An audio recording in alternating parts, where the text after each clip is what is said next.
स्वागत है आप सभी का एक न्यू वीडियो में। आज इस वीडियो में हम बात करेंगे लेग्स के बारे में या फिर लोअर बॉडी के बारे में। लोअर बॉडी बेसिकली हिस्सों में मैं इसे डिवाइड करता हूँ कि front view and rear view. Front view में हमारा आते हैं क्वाड्स और टिबियालिस, और रियर व्यू में आते हैं हैमस्ट्रिंग एंड काफ्स। अगर तुम गौर से देखो तो जो क्वाड्स मसल है वो कुछ हमारे ट्राइसेप की तरह फंक्शन करते हैं, और जो हमारा हैमस्ट्रिंग है वो थोड़े फंक्शन करते हैं बाइसेप पेज से। तो इसे ट्रेन करना बहुत ही ईजी है, बट थोड़ा सा पेनफुल होगा तुम लोग के लिए, सबके लिए, क्योंकि एक बहुत बड़ा मसल ग्रुप रहता है।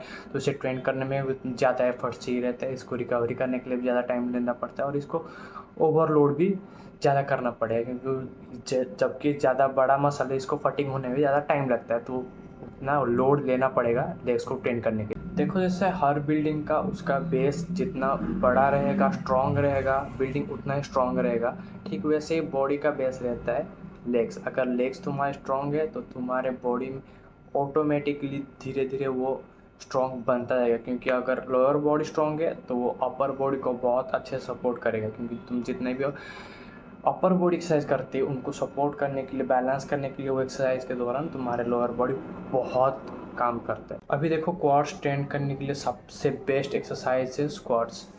स्क्वाट्स को मारना बहुत ईजी है, और इससे सबसे ज़्यादा इफेक्ट होता है लेग्स में।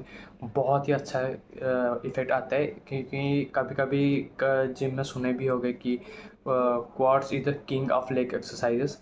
तो इसे लगाना बहुत ईजी है। बस अपने लेग्स को इतना वाइड अपार्ट करो कि तुम्हारे शोल्डर विड्थ से थोड़ा बाहर हो, एंड देन बैक स्ट्रेट करो एंड गोज डाउन। बहुत ही ईजी है, ज़्यादा एफर्ट्स डालने की भी ज़रूरत नहीं है। अगर तुम धीरे धीरे ग्रेजुअली इसे मारते रहोगे, इसे दिन में मैं रिकमेंड करूँगा, जब अगर तुम्हारा स्टार्टिंग है तो अगर तुम बिल्कुल भी स्क्वाट्स नहीं मार पाते हो 10 के ऊपर, तो तुम वही 10 से 2-3 ज़्यादा पुश करने की कोशिश करो। और अगर तुम पहले भी स्क्वाट्स मारे हो तो मैं रिकमेंड यही करूँगा कि 4 सेट मारो 25-25 के। मानता हूँ कि 100 हो जाएगा, लेकिन रेस्ट ले लेके मारो, आराम से टच कर लोगे। एंड पहले थोड़े 2 दिन प्रॉब्लम होगा, उसके बाद आदत हो जाएगा। और ये जो स्क्वाट एक्सरसाइज है ये सबसे ज़्यादा ट्रेंड, मतलब ज़्यादा टारगेट करता है क्वाड्स को। अगर उसको थोड़ा सा ज़्यादा ओपन करके हम स्क्वाट मारेंगे तो उसे सुमो स्क्वाट्स कहते हैं, जो कि ज़्यादा इफेक्ट करते हैं ग्लूट्स को। क्योंकि तुम अगर देखोगे तो पूरे लेग्स में ग्लूट्स ही तुम्हें बहुत ज़्यादा स्टेबिलिटी देगा। हर एक्सरसाइज में, अपर बॉडी हो या लोअर बॉडी में, वो तुम्हें बहुत ज़्यादा स्टेबिलिटी देगा। तो ग्लूट्स ट्रेन करना बहुत ज़्यादा नेसेसरी है। तो अगर तुम स्क्वाट्स मार रहे हो तो दोनों मारने की ट्राई करो, तो normal squats and the Sumo squat. And दूसरा एक्सरसाइज वो है जो तुम घर में भी ट्रेन कर सकते हो इजीली। दोनों में सारे एक्सरसाइज यही बताऊंगा जो तुम घर में इजीली ट्रेन कर पाओगे। बस स्क्वाट्स में तुम अगर तुम्हारे पास वेट नहीं है तो तुम रेपिटेशन बढ़ाते जाओ जब तक तुम फेलियर तक ना पहुंचाओ। और जिम में तो वेट इंक्रीज करके 2-3 सेट आराम से मार सकते हो, उसमें कोई इशू नहीं है। अब दूसरा एक्सरसाइज है लंजेस। लंजेस माना जाए तो मेरे तरफ से सबसे बेस्ट है मेरे लिए एज एन एथलीट, क्योंकि इससे मल्टीपल जो टारगेट रहते हैं हमारे मसल, जैसे टेंडन रह गया, क्वाड्स हो गए और हैमस्ट्रिंग, तीनों इक्वली ट्रेंड होता है। और इससे क्या होता है कि अगर तुम लंजेस अच्छे से मार लेते हो, अच्छे से मास्टर कर लेते हो एक्सरसाइज, तो तुम्हारा जो लोअर बॉडी का जो बैलेंस है वो एकदम मेंटेन हो जाता है। तो एज एन एथलीट मेरे को सबसे ज़्यादा पसंद है लंजेस मारना, क्योंकि इसमें तुम्हें स्टेबिलिटी भी मिल जाता है, और तुम्हारे तीनों जो मसल्स है लाइक टेंडन, स्क्वाट, क्वाड्स और हैमस्ट्रिंग, तीनों इक्वल ट्रेंड होते हैं दोनों लेग के। और इससे तुम्हारा बैलेंस बहुत बहुत अच्छे से मेंटेन हो जाएगा। और जैसे मैंने वीडियो के स्टार्टिंग में बताया था, जैसे हमारे आर्म्स काम करते हैं वैसे ही हमारे लेग्स भी काम करते हैं। जैसे तुम ट्राइसेप ट्रेन करते हो वैसे तुम क्वाड्स भी ट्रेन कर सकते हो, बट थोड़ा सा अलग रहता है। जैसे नॉर्मल पोजीशन से तुम ज़्यादा स्ट्रेट करोगे तो तुम्हारे क्वाड्स पे बहुत अच्छा इफेक्ट आएगा। इसीलिए मैं ज़्यादातर जिम में लेग इंजरी के बाद ज़्यादा प्रीफर करता हूँ कि लेग एक्सटेंशन, क्योंकि वो मेरे को ज़्यादा सेफ लगता है। क्योंकि मशीन है, अगर बैलेंस छूट गया तो वो मशीन अपने आप अपने सेफ पोजीशन पे आ जाएगा। मतलब लिगामेंट्स और जॉइंट पे इतना प्रेशर नहीं आएगा जैसे कि फ्री वेट्स में आता है। अगर फ्री वेट्स छूट गया तो तुम्हारे ऊपर वो गिरेगा, वो जाके कहीं पे रिरैक्ट नहीं हो जाता है। तो अगर सेम वैसे घर पे हमें हैमस्ट्रिंग ट्रेन करना थोड़ा मुश्किल हो सकता है। क्यों? क्योंकि जैसे हमारे अभी बोला ऐसे ट्राइसेप काम करता है वैसे हमारे क्वाड्स काम करते हैं। ठीक वैसे ही जैसे हमारे बाइसेप काम करते हैं, जैसे हम कॉन्ट्रैक्ट करते हैं वैसे ही हम जैसे कॉन्ट्रैक्ट करेंगे तो हमारा हैमस्ट्रिंग ज़्यादा अच्छे से ट्रेन होगा। अब घर में उसे कॉन्ट्रैक्ट करने के लिए ऐसा कोई इक्विपमेंट हमारे पास है नहीं, तो इसीलिए रिकमेंड यही करूँगा कि तुम सुमो डेडलिफ्ट को मास्टर करो। हो सकता है तो कोई भी वेट खरीद के ले आओ, कहीं से जुगाड़ कर लो, वेट लेके सेफली मारो। इतना भी नहीं कि हाँ सिलेंडर सर पे रख दो, ऐसे नहीं। सेफ वेट लेके हैमस्ट्रिंग ट्रेन करने की कोशिश करो सुमो स्क्वाट्स में। और हैमस्ट्रिंग ट्रेन करने के लिए सबसे जो होम वर्कआउट बोल रहा हूँ कि सबसे ईजी है और इफ़ेक्टिव है, वो है रोमन डेडलिफ्ट। उतना इफेक्ट नहीं आएगा, पीक नहीं होगा, लेकिन जो स्ट्रेच आएगा, जो कट आएगा, उसमें सबसे बेस्ट आता है रोमन डेडलिफ्ट में। अगर वेट लेके मारोगे तो सबसे बेस्ट है रोमन डेडलिफ्ट। और रैक पुल में बहुत लोग कंफ्यूज हो जाते हैं।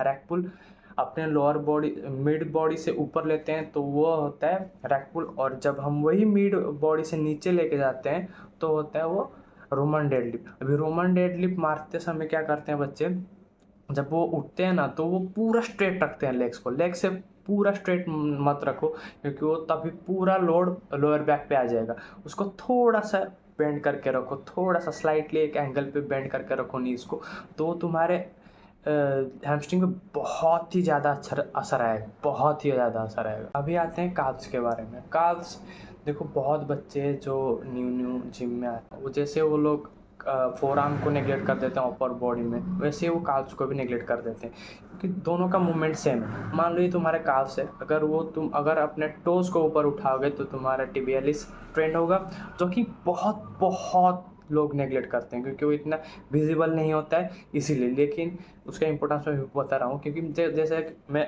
एथलीट हूँ, फुटबॉल खेलता हूँ, कबड्डी खेलता हूँ, तो मेरे को sudden movement with in span of second मेरे को डायरेक्शन चेंज करना रहता है। अगर मेरे tibialis इतने वीक होंगे तो मैं वो चेंज ही नहीं कर पाऊंगा, मेरा मूवमेंट धीरे से पूरा स्लो होगा, जो फुटवर्क होगा वो इतना तेज़ नहीं होगा। तो tibialis को ट्रेन करना बहुत इंपॉर्टेंट होता है। आपको हाँ विजिबल नहीं होगा वो, लेकिन वो बहुत काम करेगा जब आपको बॉडी सडन मूवमेंट चेंज करने के लिए बहुत हेल्प करेगा। एंड काफ्स में वही सेम एक्सरसाइजेस है। अगर तुम स्ट्रेट खड़े होकर टोज ऊपर करते हो या फिर कोई लोड लेके अपने फुट को ऊपर करते हो, तभी वो tibialis स्ट्रेन होगा। एंड दूसरा काफ्स जब तुम फ्लैट फुट रह के अपने हील्स को राइजेस करते हो, तब तुम्हारे काफ्स ज़्यादा ट्रेन होंगे। और एक तो तुम सुने होगे इंटरनेट बहुत बहुत ज़्यादा कि फुट का एंगल क्या रखे, मतलब पूरा स्ट्रेट रखेंगे तो काफ पूरा ट्रेन होगा, बाहर के आउटसाइड रखेंगे टोस तो इनर काफ ट्रेन होगा, इनसाइड रखेंगे तो आउटर ट्रेन होगा। देखो वो सिर्फ स्टिमुलेट करता है, इतना कुछ ज़्यादा इफेक्ट नहीं होता है। अपने न्यूट्रल पोजीशन पे रखो, काफ्स इतना बड़ा मसल भी नहीं है कि उसको पूरा साइंटिफिकली ट्रेन करो। अपने न्यूट्रल पोजीशन पे रखो, अपने तुम्हारे सेफ्टी के हिसाब से रखो।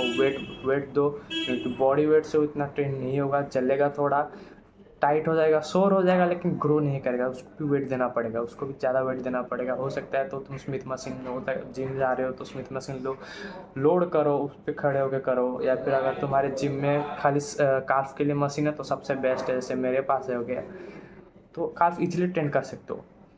नेगलेक्ट मत करो ऐसे बॉडी पार्ट, जैसे फोर आर्म हो गया, काफ्स हो गया, वो अट्रैक्टिव बनाता है, अगर तुम्हारे एस्थेटिक लुक देता है, ठीक है, उसको नेगलेक्ट मत करो।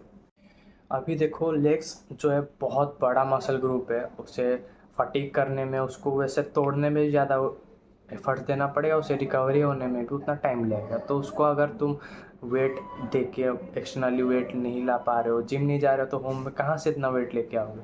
तो तुम ज़्यादा रेपिटेशन बढ़ाते रहो। मानता हूँ उतना पूरा साइज़ इतना सडन इंक्रीज़ नहीं होगा, क्योंकि उसे बहुत रेजिस्टेंस चाहिए लेग्स को ट्रेन करने में, लेकिन कट्स तो आ ही जाएंगे, थोड़ा बहुत शेप में आ ही जाएगा। तो ट्राई करो कि तुम जिम जाके या कहीं पे कैसे भी करके उसको ओवरलोड करो, ओवर ट्रेन करो, क्योंकि लेग्स अगर ज़्यादा स्ट्रॉन्ग होंगे तो तुम्हारा जो ऑल ओवरऑल परफॉर्मेंस होगा पूरा बॉडी का वर्कआउट का, वो भी बहुत ही अच्छा होगा। सो होपफुली ये वीडियो आपको बहुत काम आया होगा, हेल्प किया होगा कि थोड़ा समझने में लेग्स कैसे ट्रेन किया जाता है, कैसे काम करते हैं, उसका फंक्शन क्या होता है।